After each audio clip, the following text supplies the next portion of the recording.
Bakit bawal sa inyo ang rebelto? Alam mo, kasi kaya bawal sa amin, bawal ng Biblia. Basahin natin sa 5:7 ng Deuteronomio. Huwag kang magkakaroon ng ibang mga Diyos liban sa akin. Huwag mong igagawa ang iyong sarili ng anumang larawang inanyuan na nasa langit sa itaas o nang nasa lupa sa ibaba o nang nasa mga tubig sa ilalim ng lupa.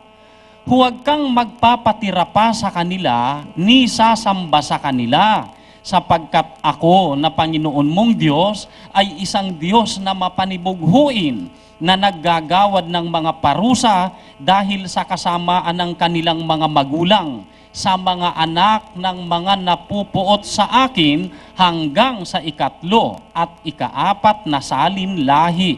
Lagay natin sa Cebuano. Ang sabi diyan, Dili ka magbaton og laing mga Dios sa atubangan ko. Dili ka magbuhat alang kanimo og linilok nga larawan, ni sa bisan unsa nga dagway sa bisan unsa nga butang, nga atua sa ibabaw sa langit, kun sa ilalom sa yuta, kun sa tubig sa ilalom sa yuta. Dili mo iyukbo ang imong kaugalingon kanila, ni mag-alagad kanila. Kay ako ang Ginoo nga imong Dios, mao ang Dios nga abughuan, nga nagaduaw sa pagkadautan sa mga amahan, sa ibabaw sa mga anak, o sa ibabaw sa 3 o 4 nga kaliwatan sa mga nagadumot kanako. ayan, maliwanag yan na dili ka magbuhat.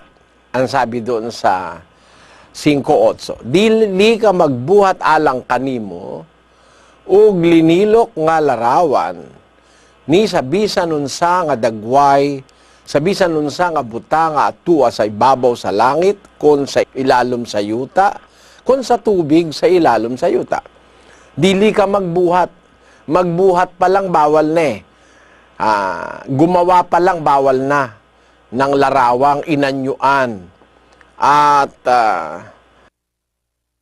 bukod sa bawal gumawa, bawal din na dili mo iyukbo ang imong kaugalingan kanila, ni mag-alagad kanila.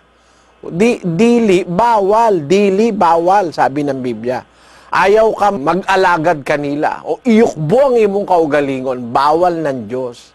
Yun ang nasa Biblia. Basahin pa natin yung isang talata, 17 ng Gawa, kapatid na Jerry. Busa kay kita kaliwat sa Dios, dili angay nga maghuna-huna kita, nga ang pagka-Dios sama sa bulawan, kun sa salapi, kun sa bato, nga kinulit tungod sa kabatid og paglalang sa mga tao. Eh, ang liwanag niyan, that's very clear.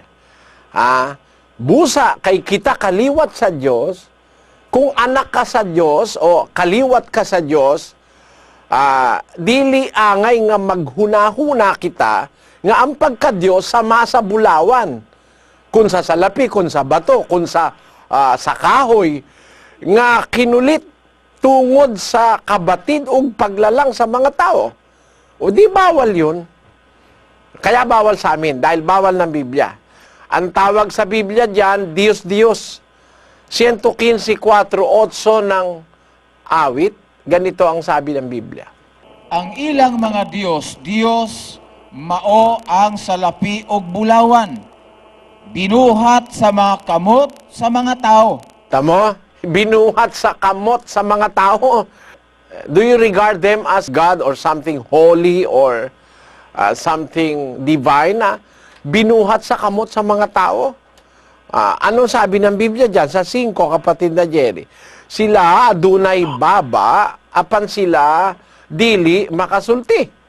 Sila adunay mga mata, apan sila dili makakita. Adunay mga igdulungog sila, apan sila dili makadungog. Sila adunay mga ilong, apan sila dili makapanimaw. Sila adunay mga kamot, apan sila dili makahikap. Sila adunay mga tiil, apan sila dili makalakaw. Ni makasulti sila, pinaagi sa ilang tutunlan. Yan ang sabi sa Biblia. Kaya bawal yan eh. Mas mabuti ka pa nga dyan eh. Ikaw may ilong ka, nakakaamoy ka eh. Ikaw meron kang tiil, nakakalakad ka yan, may tiil, hindi makalakad eh. Pinapasan lang ng mga tao yan eh. Basahin natin ng Jeremias, kapatid na Jerry, 10:5.